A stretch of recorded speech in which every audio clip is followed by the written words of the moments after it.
Welcome to Ira's Everything Bagel, where I talk with intriguing people about everything, their passions, pursuits, and points of view.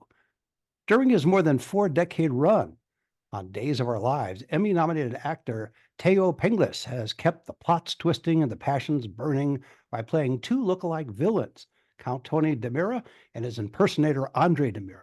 Now the actor has turned to writing. A world traveler and celebrated host of Hollywood dinner parties, Teo has authored the cookbook Seducing Celebrities, One Meal at a Time.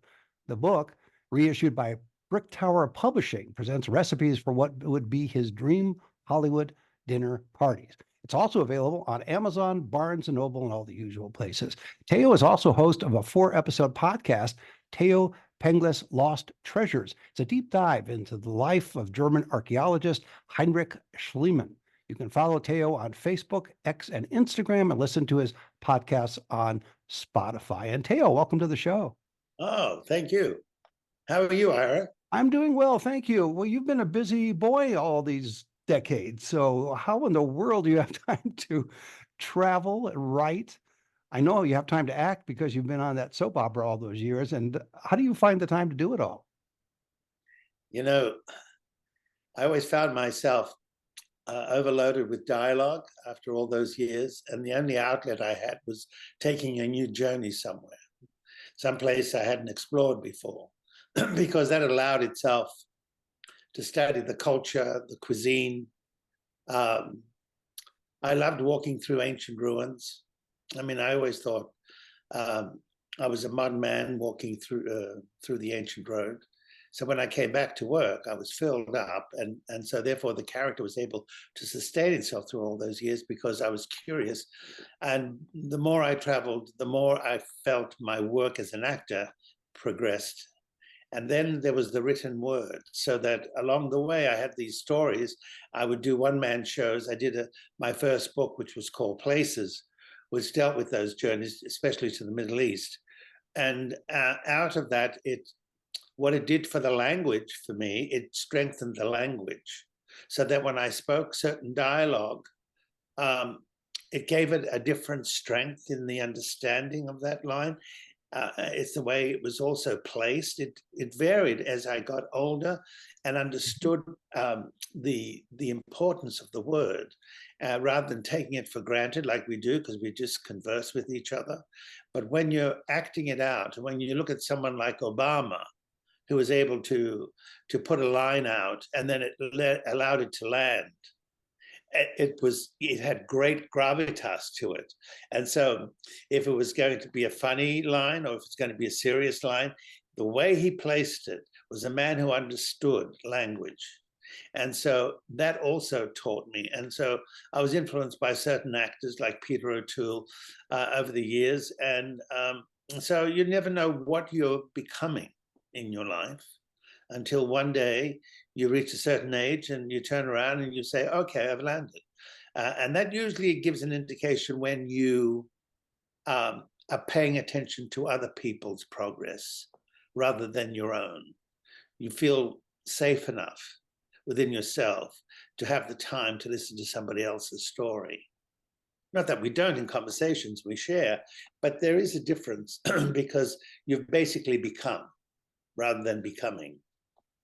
Well, the one thing that's intriguing to me about you is that even though you're an actor, and I don't say this in a negative way, many actors, it's part of I guess it's just the nature of it all. Many actors like to hear the sound of their own voice and are not really that interested in listening to other people, finding other cultures, walking through the ruins, as you talked about earlier.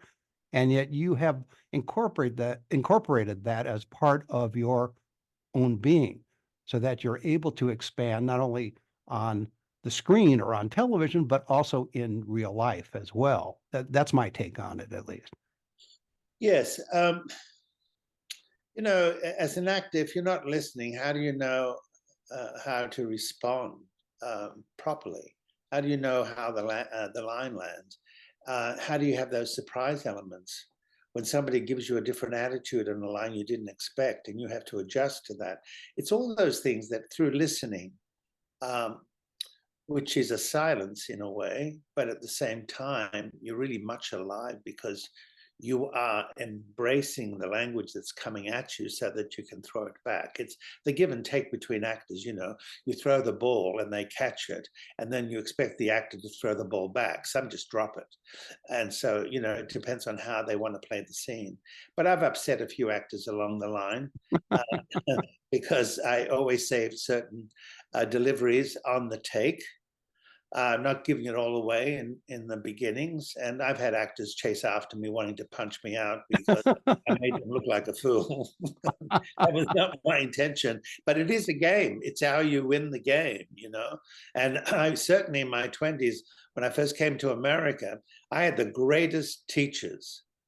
I mean, I had people who had become great artists, and they walk their talk, the Stella Adlers of the world, the Stephen Sondheims, Melisandre in fashion. My boss, Robert Ellsworth, who taught me about art and respect of art. So all these were part of the groundwork I did for myself, not knowing that all these seeds that I had planted in my 20s would contribute to what I'm doing today. So, all those stories, the great thing about relaxing is that's where humor comes out. You don't have humor when you're getting nasty, that's being bitchy. When you're being funny, it's when you're relaxed and you're enjoying the situation. That's where great humor comes, I think. Let's talk a little bit about the book, but before that, I want to point out to our viewers and listeners that if you detect a slight accent, maybe in Teo, it's interesting because you were raised in Sydney, Australia to Greek-born parents, and then you eventually emigrated to the United States. So there's a hint of an accent, but it's certainly not an American accent per se. That's more Mid-Atlantic, as they call it. But when I first came, it was a nice day today. That's how it sounded. And people right away thought, what did he say? They couldn't understand me, especially when I went into a Jewish delicatessen in New York and I asked for a sandwich, corned beef sandwich on rye. They didn't understand. They kept looking at everybody around saying, does anybody understand what this man just said? So, after a while, you get to change your sound by the way and who you associate with. You should have asked for bagels instead. I think he probably would have understood that. Oh, well, look at your bagels. They look like they're holding you up. Oh, they're great. They're great. The interesting thing about soap operas is I don't think people realize the complexity involved that you're having to learn lines every day and perform every day. And in most cases, some maybe tape several shows in one day, but either way, you still have to learn lines for every show, and it's a never-ending process. Did you find it difficult, or did you just find part of your nature? I was impossible in the beginning. I mean, it was just not natural to look at that many pages and think that the brain could absorb all that. And I was like, but one wonderful producer who was very courteous to me came along and she saw my struggle. And she said, just do one scene at a time. Don't put the whole Megillah of scenes together. This is one scene, finish that one scene, get to the next scene, number them. Put a word or a sentence above what that scene is about, so that when you're starting, because by scene 7, they all sound the same. Do you know what I mean? And then, of course, you've got days where you have to repeat for the audience that didn't see the show before. So, you have to, part of the success of being in a novella like that is that you enjoy the situation, because it's like a dinner party. If you're not enjoying cooking the food, then something's going to go wrong. I think the love aspect will be out of the way, and you're just sort of shoving it at them. So I've had to learn how to love all the things I approached. Otherwise, I would have had a problem. So I don't like things being shortchanged. I had some difficulties in the beginning because my understanding, like one director said to me, I want you to sit behind your desk, and when your mother comes in, she'll sit on the other side. And I said, I don't interview my mother. You don't have a mother sitting on the other side of the desk, if you want to have a clear relationship. So those types of things that you have to, because you want the audience to understand the delineation of who you're working with. What is the relationship? Otherwise, it all becomes a blur. How do you But grasp? I'm assuming you got pushed back a little bit by the director or the stage manager. Oh my God! I even told the director one day that he was boring, and he couldn't believe that I would say he was boring. He called me at home at night, and he starts screaming at me at home and saying to me, "Oh, you think you're so good? Well, you're not." He went on and on, abusing me on the phone because he was so upset that I thought he was boring. But he was.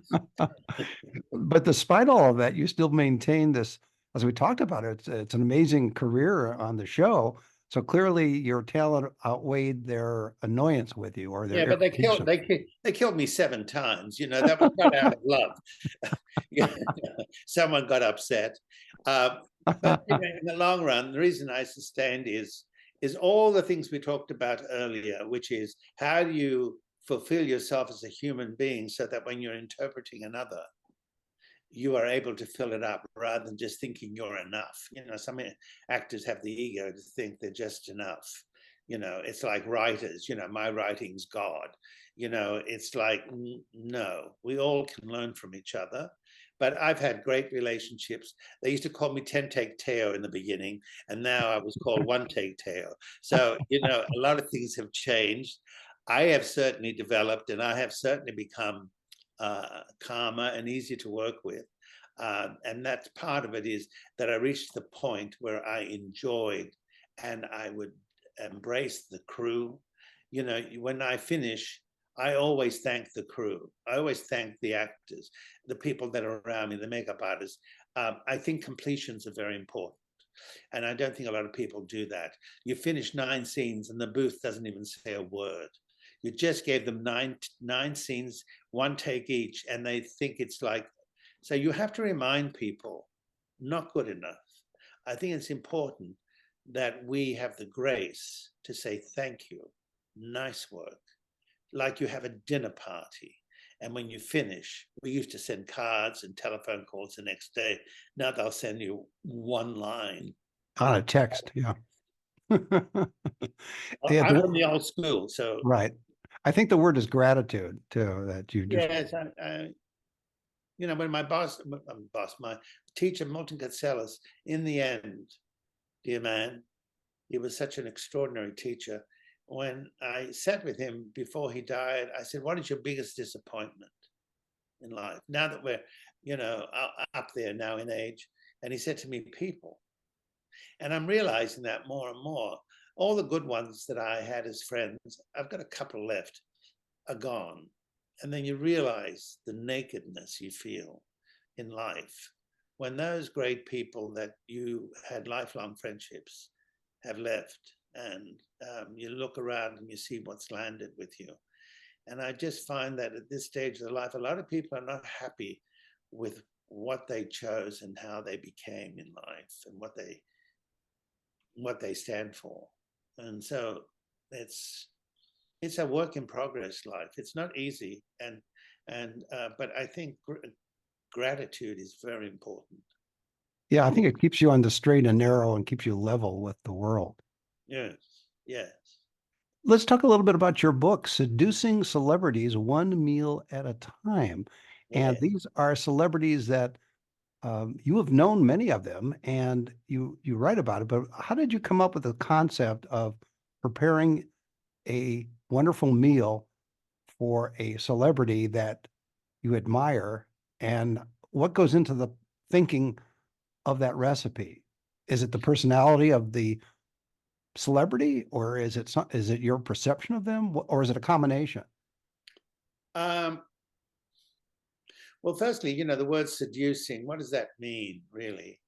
It's allowing somebody to feel comfortable enough and trusting enough that what you're presenting to them will be enjoyed, will be embraced. Each actor that I've worked with, and I have through the whole book, a lot of those recipes came just out of my head. I'm not maybe in the beginning of my cooking experiences in life, when I was a teenager, I may have looked at a cookbook, but I have my own cookbook in my head because I understand the tastes of different foods and the combinations. I can taste it as I sense what I can combine. Um, but like Omar Sharif, when I did Memories of Midnight, the miniseries with him, he liked champagne and caviar every day. Well, who wouldn't? Yeah. Well, there's some people who don't like caviar. But, you Find know, those people. I got a sense of him, his seriousness, his playfulness, his enjoyment of the better or the higher qualities in life. Um, Streisand, when I met her, she said to me, I hear you're a good chef. I said, I like to eat well. And then her boyfriend at the time just grabbed her when he saw me talking with her and pulled her away and said, we're leaving. I never got a chance to really say anything except I had a friend who was a friend of Streisand's and Shirley MacLaine's and said one day, would you bring some desserts over? I said, okay. So I made these desserts and I took them over. And as I entered the back of the house in the kitchen, I can hear them talking about the love affair one of them had with the Prime Minister of Canada. And it was so salacious that I just couldn't stand there and go, oh, hi, girls, here's some desserts. I left. You know, I placed them in the kitchen and I left. But, you know, Jacqueline Kennedy, when I met her in my youth, and what a gracious, wonderful woman. And I thought, well, she would want the best. But then, of course, she married Onassis after Kennedy was assassinated after all those years. And I thought, well, okay, I'm going to do a Greek dinner for her. So each personality that I absorbed or worked with, Telly Savalas, something when I left them became a memory. And in that memory, through the years, I was able to expand on it because as I grew older and wiser, I got to understand what they were sharing with me at that moment. And so the book became, you know, Doris Roberts, for instance, would come to my house every week and she would sit at the head of the table and Doris always loved food, you know, so I gave her a variety of food. She did the introduction to the book. So, you know, it was, you know, most of the books are just about recipes. Mine is really about how I experienced my life with these people, what they meant to me. And if I had cooked for them for some, because some I didn't, but I imagine what it would have been like, or those that I did, and what was the result of it. And so I think it came out well. I'm proud of the book. I think it's a different type of cookbook, but it's got stories along so that when you're doing a recipe, says, oh, this is what he did when he cooked for so-and-so, or, you know, so through that became the Seducing Celebrities, one meal at a time. So, Have you received any feedback from people who have tried some of the recipes and yeah, enjoyed them? it's funny you say that. You know, because somebody said to me, "Oh, do these recipes work?" I said, "I said it would work for me, but you know, if you're going to cook for somebody, then you've got to taste it. So maybe it needs a little more this or a little more that, a little more salt or pepper Sure. or something. It's up to the individual. I give you what I did and how it turned out. I wouldn't put a recipe there if it didn't work. But I had one girl on social media the other day who said, well, I tried one of your recipes and I don't think it turned out very well for me. And it doesn't look very good. And then she went on and I went, really, it's the first? And she said, would you like me to send you a private message and show you a photograph of it? I said, what's the matter? You forgot to stir?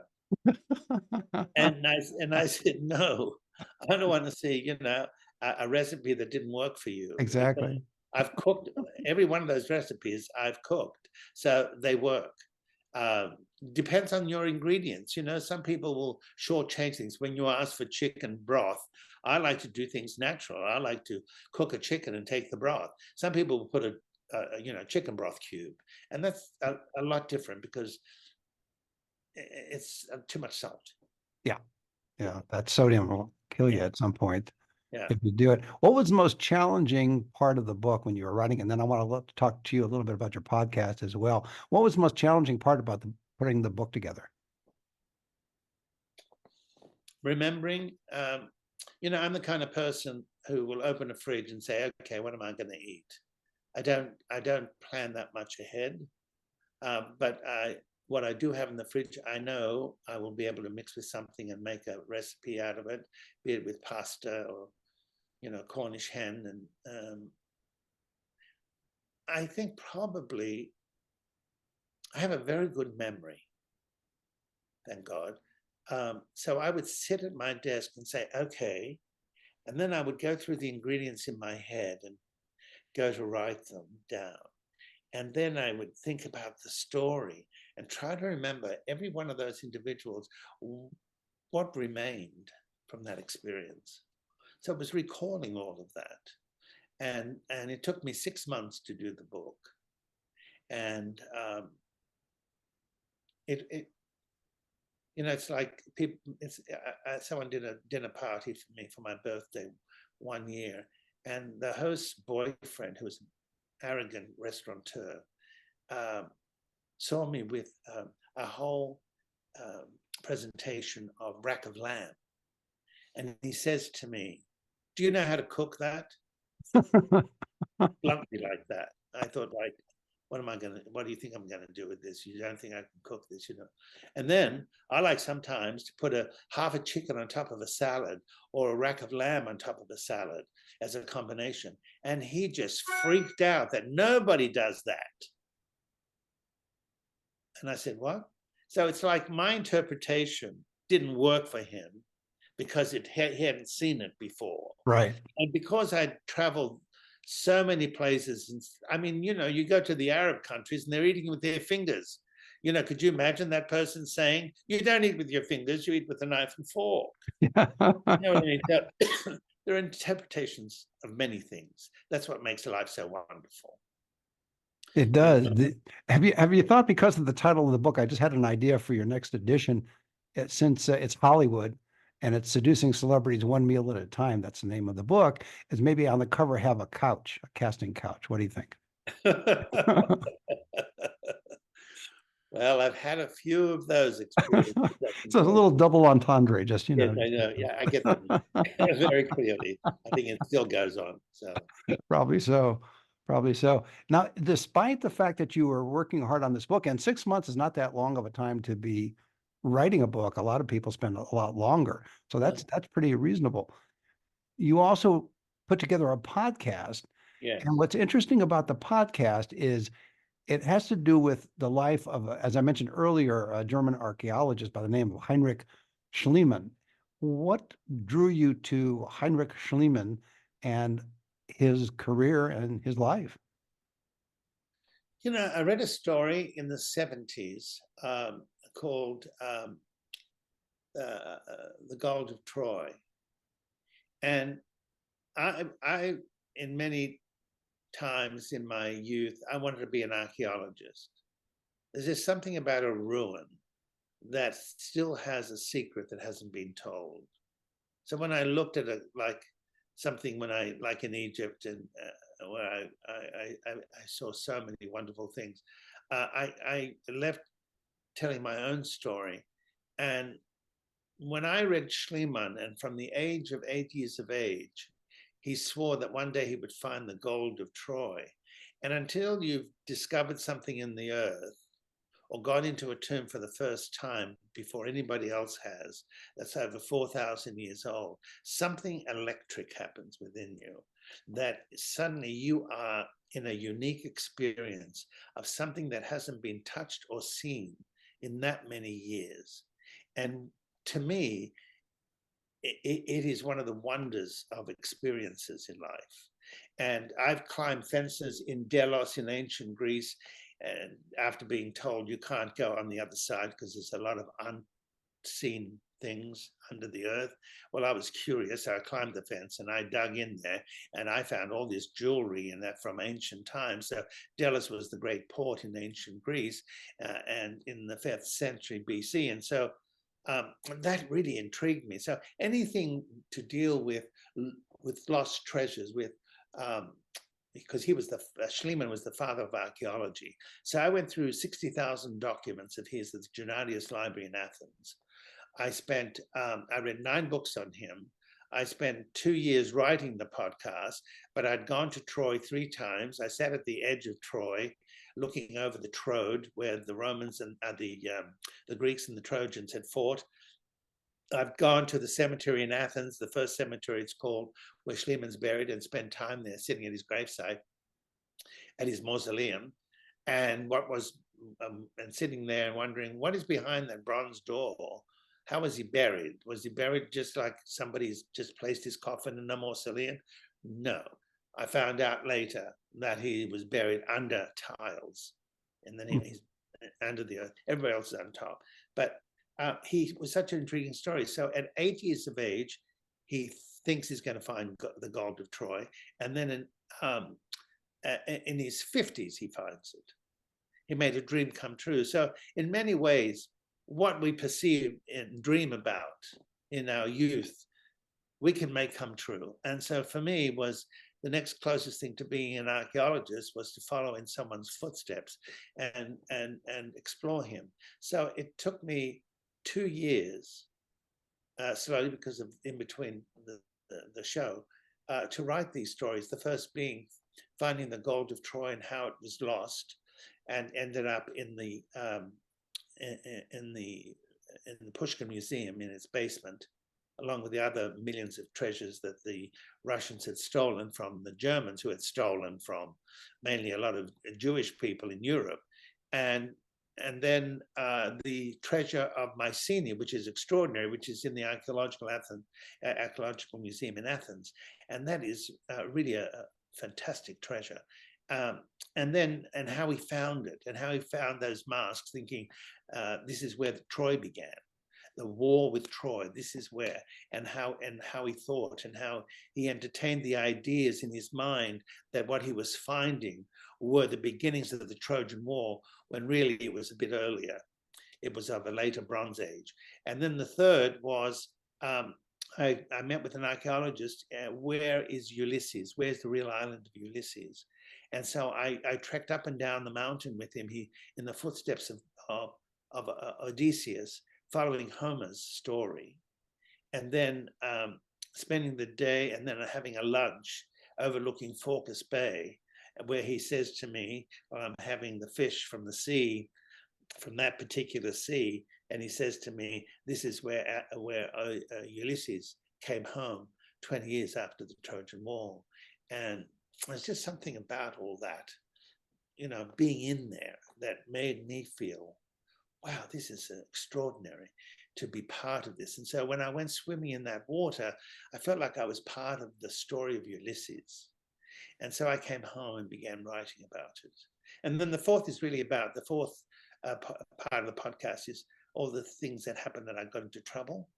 I'm a person who sometimes will attract it because I look confident sometimes, where you have to in these lands that you don't know, pretending you're important because you don't want someone bothering you. But, I was pulled out of a car by Hezbollah in southern Lebanon when I went to a place called Sur, where the second largest hippodrome outside of Rome.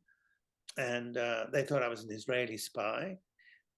Threw me against the wall. A UN officer helped me survive that moment. Where they tried to kidnap me at the pyramids at night. So all those stories are all part of the podcast.